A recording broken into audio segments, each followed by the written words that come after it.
كانوا قليلا من الليل ما يهجعون.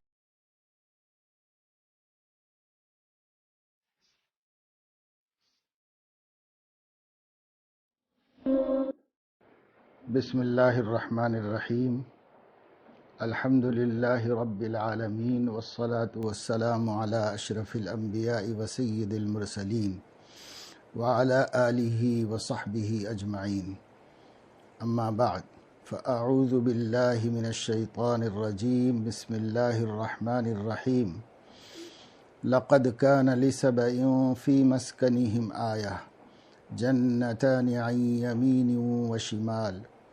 كلوا من رزق ربكم واشكروا له بلدة طيبة ورب غفور فأعرضوا فأرسلنا عليهم سيل العرم وبدلناهم بجنتيهم جنتين ذواتي أكل خمط وأثل وشيء من سدر قليل ذلك جزيناهم بما كفروا وهل نجازي إلا الكفور وجعلنا بينهم وبين القرى التي باركنا فيها قرى ظاهرة وقدرنا فيها السير سيروا فيها ليالي وأياما آمنين فقالوا ربنا باعد بين أسفارنا وظلموا أنفسهم فجعلناهم أحاديث ومزقناهم كل ممزق إن في ذلك لآيات لكل صبار شكور.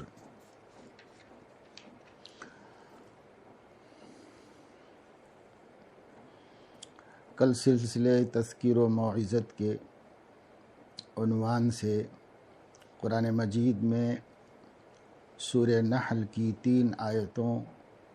کو سامنے رکھ کر کچھ تذکیر و موعظت کا مذاکرہ کیا گیا تھا.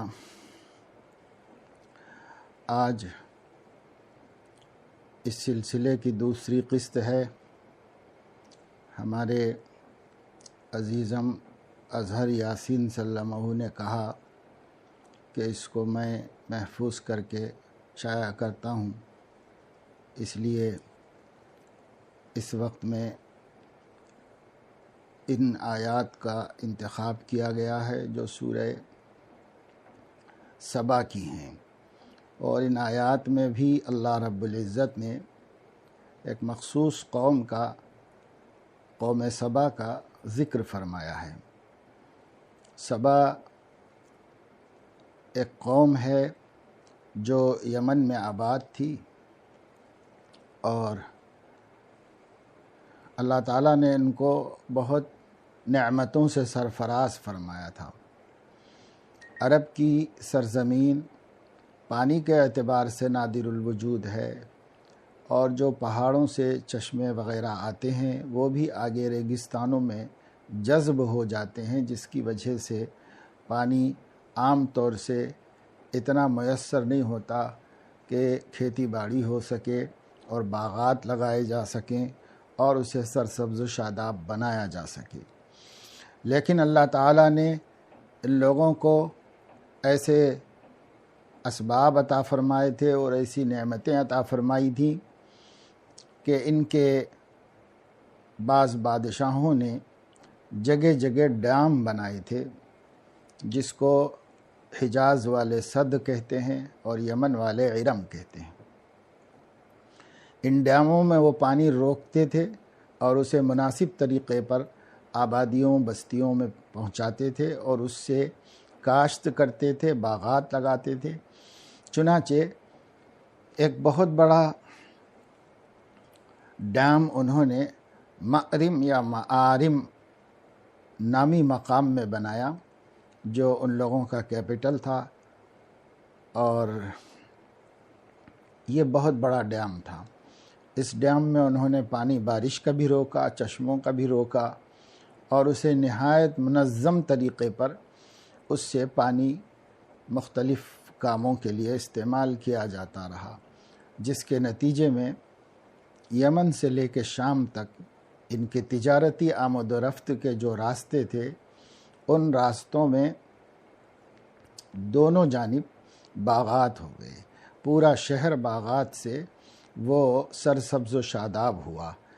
اور ہر قسم کے میوے اور پھل اللہ تعالیٰ نے وہاں پیدا کیے، اور اتنی فراوانی سے کہ بعض مفسرین نے لکھا ہے کہ اگر ایک عورت اپنے سر پر خالی ٹوکرا لے کر ان درختوں کے نیچے سے گزر جاتی تو وہ مختلف پھلوں سے خود بخود بھر جاتا تھا۔ اتنا اللہ تعالیٰ نے ان کو سرفراز فرمایا تھا، اور پانی بھی گھر گھر میسر تھا، فراوانی کے ساتھ میسر تھا۔ جس جگہ کھیتی، پیداوار، باغات، اسمار اور پانی کی فراوانی ہو، وہ نہایت عمدہ جگہ ہوتی ہے زندگی گزارنے کے اعتبار سے۔ چنانچہ اللہ تعالیٰ نے جو نعمتیں آخرت میں عطا فرمانے والی ہیں اسے جگہ جگہ اسی عنوان سے ذکر فرمایا ہے، جنات تجری من تحتها الانہار، باغات جس کے نیچے نہریں بہہ رہی ہوں۔ ظاہر ہے کہ یہ دو چیزیں ایسی ہیں کہ یہی انسان کی طبیعت کو خوش رکھنے والی ہیں۔ کسی کو تفریح کرنا ہوتا ہے اور تھکاوٹ کو اور بیزارگی کو دور کرنا ہوتا ہے تو لوگ فارم ہاؤس بنائے ہوئے ہیں، یا حکومت کے بنائے ہوئے، یا قدرتی مقامات، تو دو ہی اختیار کرتے ہیں، پانی کی جگہ پر جاتے ہیں یا سبزے کی جگہ پر جاتے ہیں، جہاں شادابی ہوتی ہے، آنکھوں کی ٹھنڈک ہوتی ہے، دلوں کو سرور ملتا ہے۔ اللہ تعالیٰ فرما رہے ہیں کہ ان لوگوں کو اللہ تعالیٰ نے داہنی اور بائیں جانب دو باغات یعنی باغات کا سلسلہ بنا دیا تھا، جس سے یہ پورا علاقہ سرسبز و شاداب تھا اور یہاں پانی کی فراوانی تھی۔ ایک نعمت اللہ تعالیٰ نے ان کو یہ عطا فرمائی اور حکم دیا، کلوا من رزق ربکم واشکروا لہ، اپنے پروردگار کے دیے ہوئے ان آسائش کے سامان کو اور اسباب کو کھاؤ پیو برتو اختیار کرو اور اس کا شکر ادا کرو۔ بلدۃ طیبۃ ورب غفور، اللہ تعالیٰ نے فرمایا کہ بڑا پاکیزہ اور صاف ستھرا شہر اور بخشنے والا رب، اور کیا چاہیے دنیا کے اعتبار سے؟ دنیا کے اعتبار سے سب نعمتیں آ گئیں بلدۃ طیبہ میں، اور آخرت کے اعتبار سے رب غفور نے اپنے غفار اور غفور ہونے کا وعدہ فرمایا اور اس کا ذکر فرمایا۔ ان سے گویا اللہ تعالیٰ یہ فرما رہے تھے کہ دنیا کے اندر بھی مزے کرو اور آخرت میں بھی مزے کرو، اور شکر ادا کرو۔ شکر میں کمی کوتاہی ہو جائے، کبھی غفلت ہو جائے تو تمہارا رب بہت بخشنے والا ہے، بات بات پر پکڑ کرنے والا نہیں ہے۔ لیکن اللہ تعالیٰ فرما رہے ہیں کہ انہوں نے اللہ تعالیٰ کی ان نعمتوں کا ناجائز فائدہ اٹھایا، وہ عجب میں مبتلا ہو گئے اور غفلت میں مبتلا ہو گئے، اور اللہ تعالیٰ کی ان نعمتوں کو اپنا کمال سمجھ لیا۔ فَأَعْرَضُوا، اللہ تعالیٰ کے حکم سے اعراض کیا اور شکر گزار بندے بننے کے بجائے ناشکرے بندے بنے۔ کہا جاتا ہے کہ اللہ تعالیٰ نے ان کی ہدایت کے لیے 13 نبیوں کو بھیجا تھا، اور ان لوگوں نے ان کو اللہ کی طرف بلایا تھا، لیکن بہت سے لوگوں نے مانا، بہت سے لوگوں نے نہیں مانا، اور بالآخر نافرمانوں، ناشکروں اور کافروں کا غلبہ ہو گیا۔ اللہ تعالیٰ نے ان کی ان نعمتوں کو چھین لیا اپنی قدرت سے۔ فَأَرْسَلْنَا عَلَيْهِمْ سَيْلَ الْعَرِيمِ، وہ جو انہوں نے بند بنایا تھا، ڈام بنایا ہوا تھا، اللہ تعالیٰ نے اس کی بنیادوں میں چوہے پیدا کر دیے۔ ان چوہوں نے انہیں کھود کھود کر کے کمزور کر دیا اور ان کے جوڑ بند ڈھیلے کر دیے۔ پھر جب پانی میں تناؤ آیا تو پانی اس زور سے اس بند کو توڑا کہ سارا پانی بستیوں میں آ گیا، اور اس کی وجہ سے بستیاں بہہ گئیں، مکان منہدم ہو گئے، باغات ختم ہو گئے، اور اس میں سب لوگ اللہ تعالیٰ کے عذاب کے شکار ہو گئے۔ اس کے بعد بدلناہم بجنتیہم جنتین ذواتی اکل خمط وعسل وشیء من سدر قلیل، طرح طرح کے پھلوں سے لدے ہوئے ان باغات کو اللہ تعالیٰ نے کھایا، اور اس کی جگہ پر جھاڑ جھنکار ہو گئے، بعض ایسے درخت جس میں کڑوے کسیلے پھل لگتے تھے اور اس سے زیادہ کچھ نہیں۔ بعد میں رہنے والوں کے لیے یہ پوری صورتحال اللہ تعالیٰ نے کفران نعمت کے عوض میں بدل دی۔ فرمایا ذَلِكَ جَزَيْنَاهُمْ بِمَا كَفَرُوا وَهَلْ نُجَازِي إِلَّا الْكَفُورَ، یہ ہمارا اجتماعی طور پر ہلاک کرنا یہ کافروں کو ان کے کفر کا بدلہ تھا جو ہم نے دیا، اور ہم ایسی سزا اور ایسا عذاب کافروں ہی کو دیتے ہیں۔ دوسری بات یہ بیان فرمائی کہ ان پر اللہ کا یہ فضل ہوا تھا، جعلنا بینہم وبین القری التی بارکنا فیہا قرى ظاہرۃ وقدرنا فیہا السیر، ان کی بستی اور وہ بستی جسے ہم نے مبارک بنایا یعنی ملک شام، ان کی تجارت ملک شام کے ساتھ تھی۔ تو یمن چونکہ افریقی اور ہندوستانی ممالک کا سے متصل ہے، اس کا ساحل، اس لیے دنیا بھر کی سامان، چیزیں، اشیاء وہاں پر پہنچتی تھیں، اور وہ لوگ اس کو لے کر کے شام لے جاتے تھے، اور پھر وہاں سے عرب اور حجاز میں اس طریقے سے کاروبار ان کا تھا، اور اس میں اللہ نے برکت دے رکھی تھی۔ اور اس کے لیے اللہ نے یہ کیا کہ یمن سے لے کر کے شام جانے تک جو راستہ تھا، اس راستے میں دونوں جانب وقفے سے آبادیاں تھیں، اور وہاں پر کھانے پینے کی سہولتیں اور راحتیں اور آرام اللہ تبارک و تعالی شانہ نے ان کے لیے کر رکھے تھے، اور انہیں فرمایا تھا کہ سیرو فیہا لیالیہ و ایامن آمنین، امن و امان کے ساتھ دنوں میں اور راتوں میں سفر کرو، کوئی ڈر نہیں، کوئی خوف نہیں، امن و امان اللہ نے عطا فرمایا ہے۔ اور اس امن و امان کی نعمت اور راستے میں کسی قسم کا خطرہ نہ ہونے کی نعمت اور تھوڑے تھوڑے وقفے پر ضروریات پورے ہو جانے کے اسباب، یہ سب ایسی چیزیں تھیں جس کا شکر کرنا چاہیے تھا اور قدر کرنا چاہیے تھا، لیکن انہوں نے بزبان قال یا بزبان حال کہا، ربنا باعد بین اسفارنا، اے ہمارے پروردگار، یہ سفر ہم کو جو عیش اور آرام اور سہولت کے ساتھ ہوتا ہے سفر جیسا نہیں لگتا، اس لیے ہمارے سفر کو مشکل اور مشقت کا بنا دیجیے۔ یہ دعا کر کے انہوں نے اپنے آپ پر زیادتی کی، فجعلناہم احادیث ومزقناہم کل ممزق، پھر ہم اس ناشکری قوم کے اوپر ایسی آفت لائے کہ یہ لوگ بعد والوں کے لیے صرف ان کہانیاں بن کر رہ گئے، اور ہم نے ان کے ٹکڑے ٹکڑے کر دیے، یعنی یہ لوگ بکھر گئے اور مختلف ملکوں میں چلے گئے اور ایک دوسرے سے بچھڑ گئے، ان کے قبائل مختلف علاقوں میں، شام میں، یمن میں، مدینہ منورہ اور حجاز وغیرہ میں پھیل گئے، اور اس طریقے سے اللہ نے ان سب کو، جو ایک مجتمع قوم تھی اور ایک باپ کی نسل تھی اور ایک جگہ آرام سے آباد تھی، اللہ تعالیٰ نے ان کو ان کی ناشکریوں کے بدولت اس طریقے سے بکھیر دیا اور علیحدہ علیحدہ کر دیا۔ ان فی ذلک لآیات لکل صبار شکور، آگے اللہ تعالیٰ نے اس واقعے کو بیان کر کے یہ فرمایا، بے شک اس واقعے کے اندر بڑی نشانیاں ہیں عبرت کی اور تذکیر و موعظت کی، ہر اس شخص کے لیے جو اپنے دین پر اور اطاعت و فرمانبرداری و وفاداری پر جمع ہوا ہو اور شکر گزار ہو، اس کے لیے اس میں بڑی نشانیاں موجود ہیں۔ اس وقت ہم بھی اگر اپنے حالات میں غور کریں تو ہمیں اندازہ ہوگا کہ اللہ تعالیٰ امن کے بعد بدامنی اور فراوانی نعمت کے بعد محتاجی کے جو حالات بناتے ہیں، اللہ تبارک و تعالی شانہ نے ان حالات کو اس وقت بنایا ہوا ہے، اور اس میں مومن اور کافر سب مبتلا ہیں۔ اللہ نے اپنے سارے بندوں کو آزمائش میں ڈالا ہوا ہے۔ اس وقت میں جو نعمتیں میسر تھیں، ان نعمتوں کا کہیں پتہ نہیں ہے،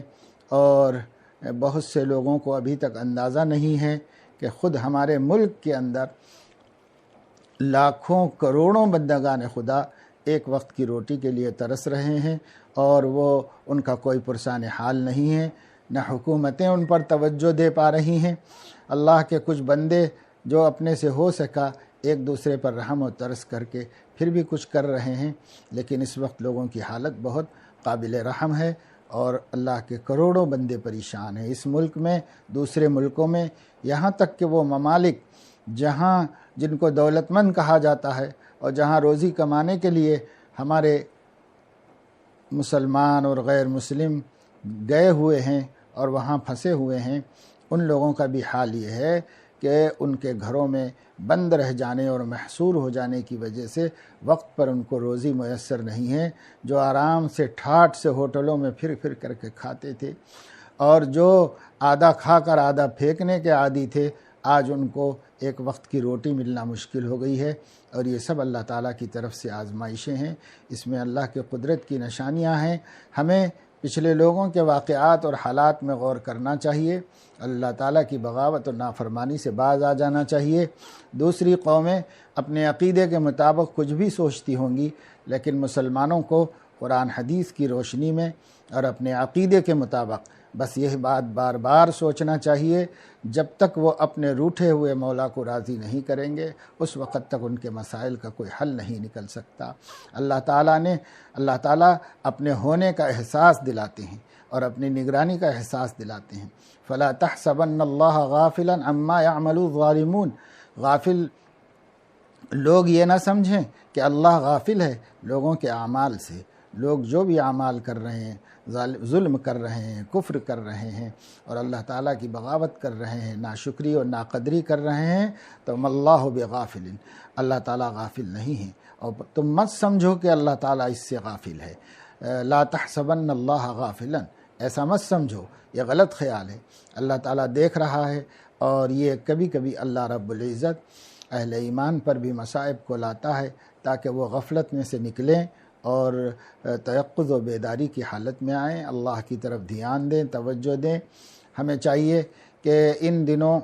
جب ہم اپنے گھر میں ہیں، اللہ تعالیٰ کی عظمت اور اللہ تعالیٰ کی کبریائی اور اس کی بڑائی اور اس کا تعارف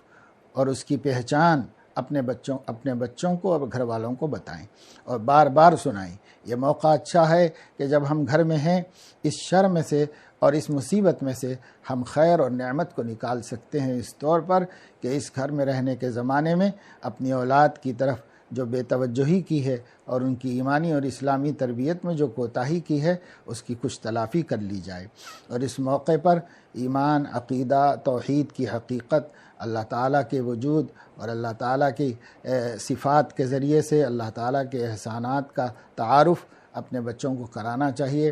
سیدنا محمد الرسول اللہ صلی اللہ علیہ وسلم کا ذکر خیر کرنا چاہیے اور انہیں اس کی جانب متوجہ کرنا چاہیے کہ بچے ان سے محبت کرنے والے بنیں اور ان کے دلوں میں ایمان راسخ اور پختہ ہو۔